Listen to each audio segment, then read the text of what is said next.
All right, everybody, get ready because today we are diving deep. And, it's all thanks to you guys. Oh, is that right? Yeah, we're tackling H.R. 82, the Social Security Fairness Act of 2023. Right. The actual bill text, you sent it in to us. Wow, that's commitment. It looks like somebody wants to get down in the weeds. That's awesome. That's what we like to see.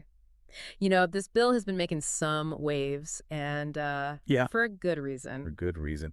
Now, this bill, it's all centered around these two, well, they're pretty big Social Security rules. Mm-hmm. The government pension offset, GPO for short, Hmm. and the Windfall Elimination Provision. You might know that better as the WEP. Right. Have you ever heard of these things? I have. Because they actually have the power to, well, reduce your benefits. Right. Which might sound a little weird, right? Yeah, kind of counterintuitive, right? You work hard, you pay into the system, and then Exactly. you get less than you expect. Not quite the warm and fuzzy feeling you might be hoping for when you retire. Yep. So that's where this Social Security Fairness Act comes in. It basically wants to just wipe out both the GPO and the WEP. That's pretty good, huh? Sounds pretty straightforward. Yeah. Maybe a little too good to be true, right? Neat. That's why we're on a mission here today. Right. What does it actually say? Right, we got to get into the nitty-gritty. What would it change? Yeah. And is it really as simple as the title makes it sound? Let's unpack it. Okay, so cracking this thing open, first thing we see is Section 1, the short title. Okay. Pretty standard stuff. This is just officially, what the bill is called, labeling it. Right. But then we hit Section 2, repeal of government pension offset provision. And that's where things start to get interesting. Yeah, and it's so interesting, the word they use there, repeal. Yeah, what's that about? It's a strong word, right? Like a total, complete eradication of the existing provision. Oh, No messing around here. they're not trying to Yeah. modify it or tweak it. Straight up obliteration of the GPO, yeah. So that means that poof, it just disappears. Well, that's the intent. That's what they want to do. But, Right. the legal world, it's rarely black and white. Sure. There's always nuances, loopholes, potential unintended consequences. Oh yeah. We got to really dissect the rest of this bill to see how they're planning to actually pull this off. Okay, on to Section 3 then, which is the repeal of windfall elimination provisions. So sounds like they're taking the same we're not messing around All right. approach with the WEP. Hmm? But then Section 4 throws a curveball, the effective date. It says that these changes only apply to benefits payable after December 2023. Ah, interesting. And no retroactive, huh? Right. So anyone who's currently, maybe feeling the squeeze of the GPO or WEP, they're not going to see any immediate change. Gotcha. This is all about future benefits. Okay, so no instant gratification there. Yeah. Now, there's this phrase that keeps popping up, conforming amendments. What is that all about? It just sounds like some kind of jargon to, confuse us normal people. Well, it might sound wonky, but honestly, it's really important. Okay. Like you're messing with one part of this, massive interconnected law, like the Social Security Act. Right. You can't just rip stuff out without Wow. thinking about the ripple effects. So it's kind of like that game, Jenga. Exactly. If you pull the wrong block out, the whole thing collapses. That's a great analogy. Right. So conforming amendments are like Okay. making those adjustments, making sure everything else still fits together. Like updating your phone software. Exactly. You got to make sure all your apps still work.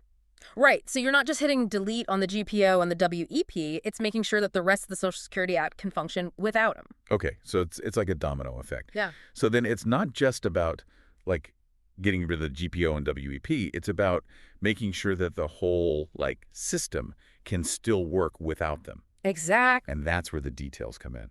Right. Let's focus on Section 4 for a second. Right.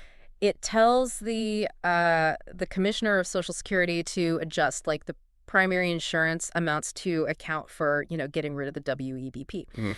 Now, that sounds kind of, like a small detail. Right. But it leads to some pretty big questions. Wait a minute. Are you saying this bill, this seemingly straightforward bill, Yeah. might actually be a little more complex than it looks on the surface? Let's just say there's more to this story than meets the eye. All right, everybody. We're going to let you digest all that for a minute, and we'll be back in a flash. Sounds good.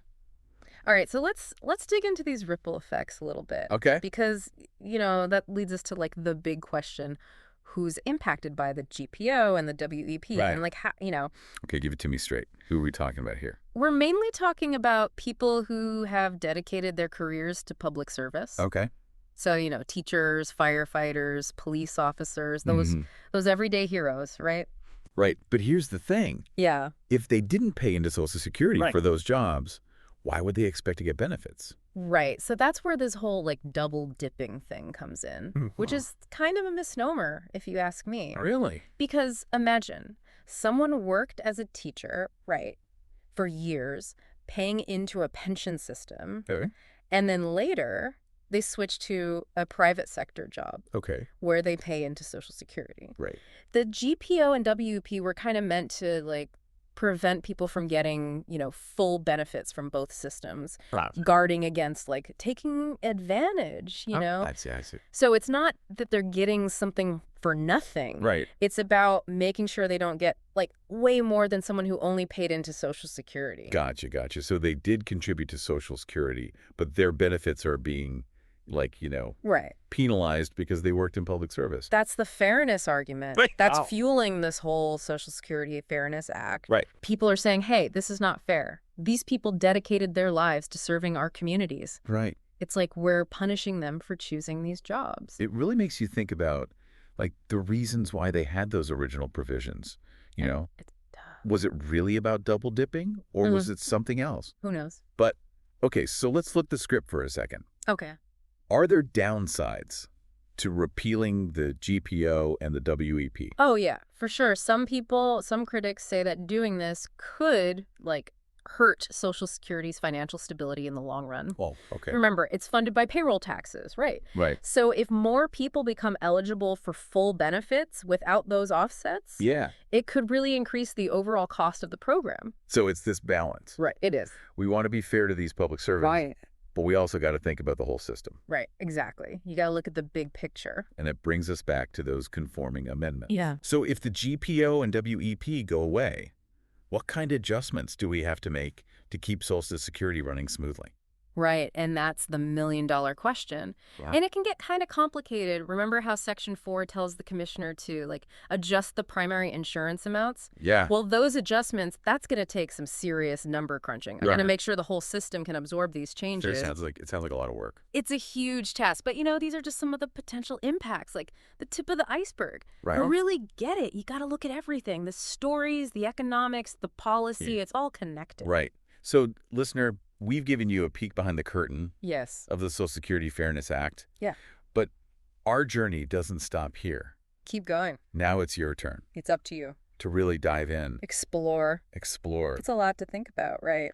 Yeah, I mean, it's clear now that we can't just look at this bill Right. at face value. There's so much more going on here. Yeah, absolutely. And it's a good reminder that we really got to dig deeper, Yeah. understand the nuances, Mhm. and consider all the different perspectives involved.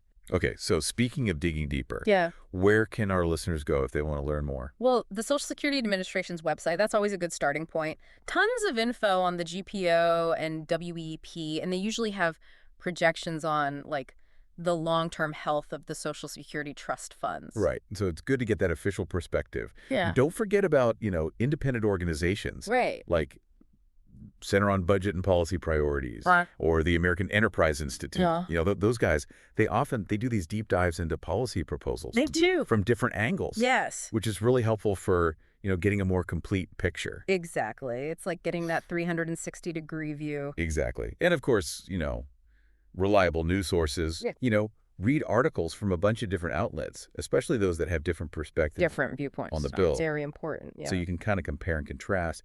And listener, remember, your voice matters. It does. Don't be shy. Reach out to your elected officials. Yeah. Tell them what you think, what you're concerned about. Absolutely. They need to hear from you, the people they represent, They do. so they can make those informed decisions. Right. This bill, it represents a big potential change to Social Security. It does. And yeah, the goal is fairness, Mm-hmm. but we got to think about those economic and policy impacts before we make any decisions. So there you have it. We've given you the tools, but now it's your turn Yeah, take it and run with it. to explore the world of Social Security. Uncover those complexities. Right. Weigh the arguments. Yes. Form your own conclusions. This is just the beginning. And remember, we're always here with you. We'll be back next time with another deep dive into a topic you choose. Until then, keep those brains buzzing.